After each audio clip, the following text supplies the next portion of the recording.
America first.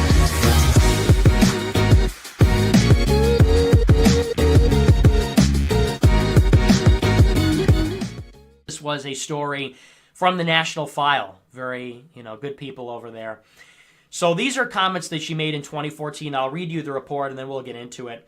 It says, former Democrat legislator and gubernatorial candidate Stacey Abrams, and she's from Georgia. She said in 2014, she revealed her plan to change the racial demographics of the electorate heading into the 2021 congressional and legislative redistricting efforts based on the 2020 census. So she said this in 2014 about the census and the redistricting in 2020 and 2021. Abrams planned to prevent a, quote, minority white conservative coalition from governing in the South. She said, quote, my eyes are on 2021. Because when we do redistricting in 2021, if we have not changed the electorate, especially in the South, we will have a majority-minority population that is governed by a minority white conservative coalition. And that's the most dangerous precedent that we can possibly set for the South in the next 20 years. She said this at the 2014 Power Pack and National Conference, which was themed, quote, race will win the race. The progressive path to victory. Think on that title. Race will win the race. The progressive path to victory. Could it be more explicit? Could they make it more obvious? Race, meaning, your heritage, your ancestry, your blood, that will win the election. In other words, the more non-white voters we have, the more, racial minorities that we have, the more we're going to win elections. That is our progressive path to victory. The key to progressives winning the races is to have blacks, Hispanics, and Asians displace white people in southern states. That's what she's saying. And she's talking about the demographic trend that's happening. People might deny it. People might not like it, or they don't like to think about it, but whites are on their path to becoming a minority in America. White people will become a minority in America. This is as certain as the sun coming up tomorrow, right? And everything else. That is going to happen. It is mathematically inevitable that whites will be a minority given the current trends, which I don't see changing anytime soon. And as such, some places will become majority-minority before others. In other words, there will be no dominant racial majority.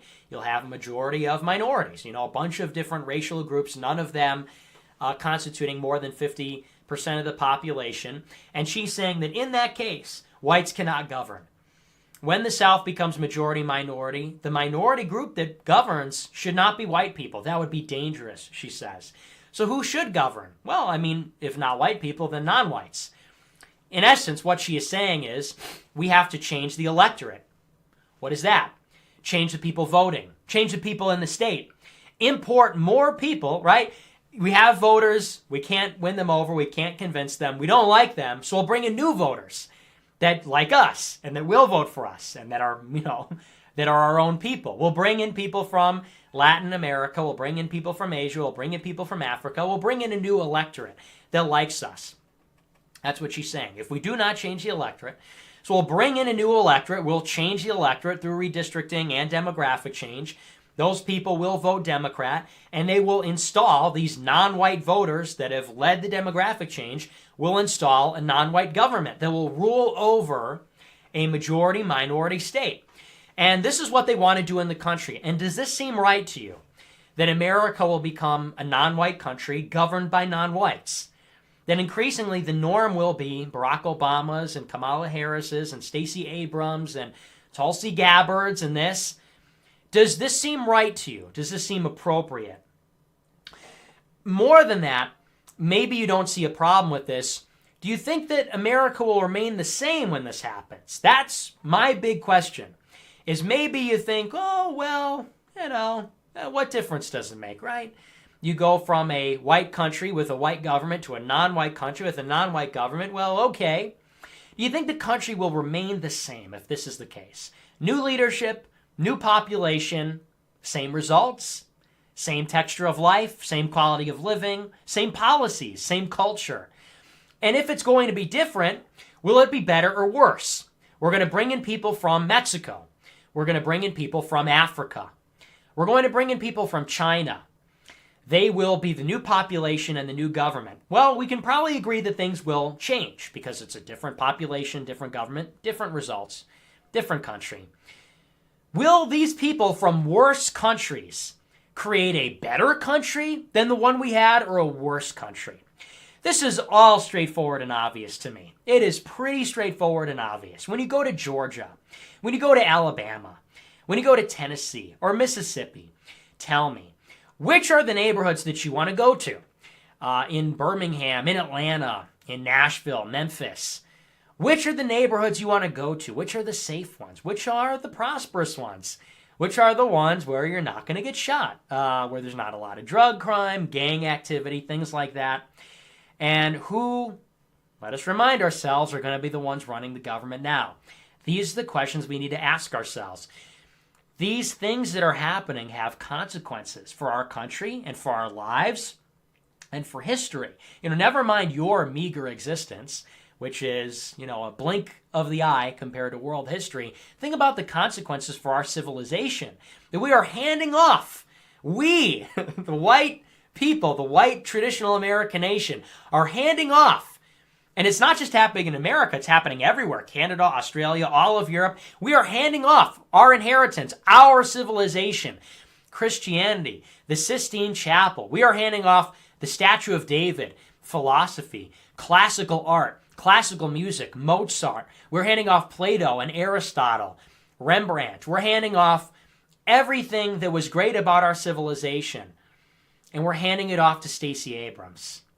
And we're handing it off to Chuy Garcia and Alexandria Ocasio-Cortez. We are handing it off to their hands which are washed with tainted tap water in Mexico, their hands which in some cases are covered with shit from wiping their asses with them, which we see in India, where they have open defecation, handing it off to, right? And I don't know, maybe that sounds a certain way, but this is what's happening.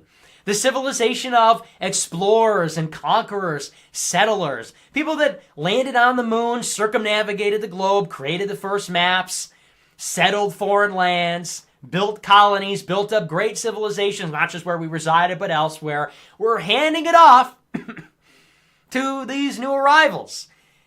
And it's just a question, folks. It's just a question.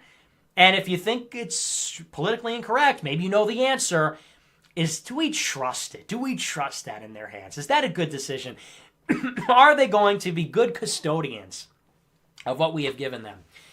Will they perpetuate it? Will they create new life in it? Will they protect what has already been made? Will they cherish it? Will they appreciate it? When Jay-Z and Beyonce make a music video in the Louvre, and maybe you can look that up, are they respecting European art? When you see all these different displays that are talking about the decolonization of white literature, white art, white architecture, are these people going to cherish everything that our ancestors built? Is that something that they're in love with? Do they see the universal and objective value in that? Do they see the human value in all of that?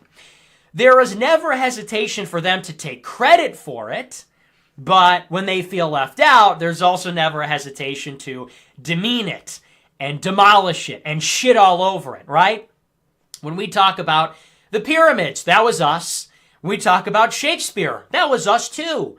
We talk about Hannibal and Carthage, that was us. But when we talk about white writers and white artists and white founders and everything, well, they were racist. And we need more contemporary. We need more modern. That's all. You know who's smarter than Mozart? Wu-Tang Clan. Okay. I like Wu-Tang Clan as much as the next person, but, not quite at the same level. This is what we see all the time. And whereas we are expected and oftentimes do believe that we're all one human race, and we landed on the moon, not as Americans, not as white Americans, but as human beings. And all these achievements of our countries and civilizations were achievements for humanity. They do not see them that way. They see these achievements as the achievements of rivals. Not fellow humans, but rival tribes. Rival tribes that did our ancestors wrong, that we have a grievance against. Those people do not love our culture. They don't love us. They don't see themselves as us. And that's a fact. And you don't have to like that, and maybe you think that's wrong, and maybe you feel differently. But if you direct that towards them, it is not reciprocated. And we know that. And we know that we put their shit in our museums. You go to the Art Institute and you'll see, the Art Institute of Chicago. You'll see some of these beautiful paintings. You'll see Nighthawk. And then you'll see a tribal mask. And so we've cherished, and Black Panther, this kind of stuff. We've cherished their stuff. And we respect, everything's so great. And we're going to return your artifacts. Is that a two-way street? I don't think so. And it's not that way for everybody. Now, I'm not talking about every non-white person that exists, but it certainly is true on a general level, on an institutional level. It's true for the Democratic Party, which is, we're going to go into this, an institution for non-whites. This is true for academia. This is true for the NAACP. This is true across the board. So you might be able to point out, well, here's a black guy in a MAGA hat. Case closed. But institutionally, what is the trajectory of this nation? And please, let's just cut the bullshit and let's just be sober about this for a minute. All these institutions that we deride all day long, we're handing over our civilization to them. Kooky college professors, crazy Democrats, Nancy Pelosi, CNN and fake news. These are the institutions that are inheriting all this. It's not going to be R.C. Maxwell. It's not going to be, as much as I hate that guy, it's not going to be Bryson Gray. And I love Bryson Gray, but it's not going to be Bryson Gray, much as I love the guy. It's not going to be, Mark, who's a big fan of the show. I don't want to say his last name. I don't know if he's, doxed or not, but he's a good friend of mine. As much as I love these people, and I do. And I consider them, fellow kin politically, and we're fellow travelers pointing in the same direction. We're talking generally. We're talking about generalities. We're talking about institutions, and that's what you have to think about.